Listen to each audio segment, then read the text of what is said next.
G'day and welcome back to another AFL Fantasy video, and in this video I'll be going over the best pod picks part 2 for your AFL Fantasy side in 2020. Now these are some guys that were stiff to miss out on the first video that I made, and if you haven't checked that one out then I definitely recommend that as well. So if you do enjoy, please subscribe, please like the video, and there will be plenty more fantasy content this year throughout 2020. So we'll get straight into the video. The first player on this list, I've got Matt Crouch, priced at 788k, owned by just 1.5% of coaches, which is interesting because he was a very popular pick last year at about the same time in preseason.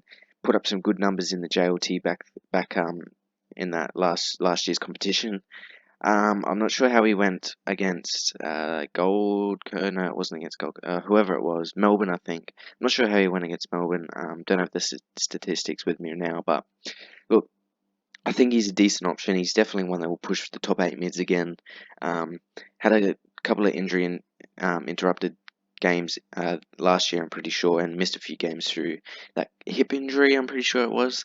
So he's definitely got potential for a few more points upside, and he's a decent pod option for your side this year. Next player I've got is a very debatable one again, Angus Brayshaw.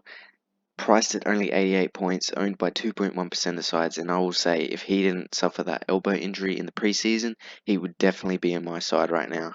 I think the upside with him is very he's got a lot of potential this year to go that 105 again. Depending on his role, if he's playing that inside mid role, then I think he can definitely push his average up to above 100 at least, which provides a lot of value in the midfield if you're looking for a value option. Obviously, he had to play more outside on the wing, but with Tomlinson and Langdon joining from GWS and Freo, I think he'll be back in the guts where he belongs, and hopefully Christian Petrarca doesn't affect him too much, but I don't think he will because Harms has moved to a half-back role, he said. So Brayshaw, definitely keep an eye on him in the upcoming Marsh game and see how he goes there. Then the third player on this list, I've got Zach MERRETT, who was another one that was stiff to miss out in the last list. Owned by 4.4% of sides, priced at 803, which is equal to 108 points, or just over 108 points. Pretty pricey, but we've seen him do some massive figures in previous seasons, and there's no reason why he can't do it again. The only concern I'd have with Zach MERRETT this year is just the amount of on-ballers that the Essendon have in their lineup this year. Obviously, the Parishes and Andy McGrath moving into full-time mid-roles, or at least that's what I've heard, and then the return of Devon Smith as well, along with Dylan Shield, and Jacob Townsend could get some mid-minutes as well from what we're hearing. So the point sharing will be interesting to see, but I think he's full-time, or it's pretty obvious he's going to be full-time in there, so definitely watch his next Marsh game as well. I'm not sure how he went in the other Marsh game. I'm pretty sure he didn't score too well, but he also didn't have very much time on ground, just from memory. Don't quote me on that. But he's a very decent option in your midfield and has potential to be another top 8 mid option this year. And the second best on this list in terms of pods, I have Caleb Daniel. So priced at 696k, ownership 2.3%, which is very, very low for a player of his quality and a player of his scoring capability as well in the defense. So Caleb Daniel, look, he's going to have that halfback role again, which we saw. I had him last year. He was a very, very good option last year as well with that defender forward flexibility.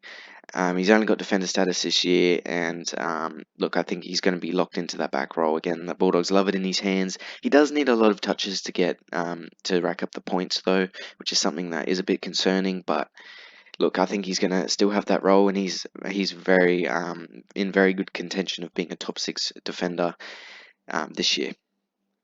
And last but not least, the best option in terms of this list, and was the one that was unlucky not to get on the previous video that I did, Andrew GAFF, priced at 824k, which is equal to 111 points, which is what he scored last year and also the year before. So back-to-back 111s for GAFF, owned by under 5% of coaches. This guy's not getting any respect that he deserves. He was super consistent last year, very rarely going under 90. I actually don't think he went under 90. I think his lowest score was about 92, 91. Even when he was getting tagged, he went in the 90s. So he is a very consistent, very safe, reliable option. He's got a good ceiling on him too. I think 144 was his high score last year. Not much value in him, I don't think, though. So if you're looking for value in the mids, as in underpriced primos and mid prices, that sort of thing, then he's probably not the guy to go with. But he's a very, very safe option, and not many people are going with him. So he could separate you if he gets off to a flying start early. So that's the players on this list, the top 5, the next best 5 since my previous video. If you did enjoy, please subscribe and let me know of these players who you have in your side at the moment.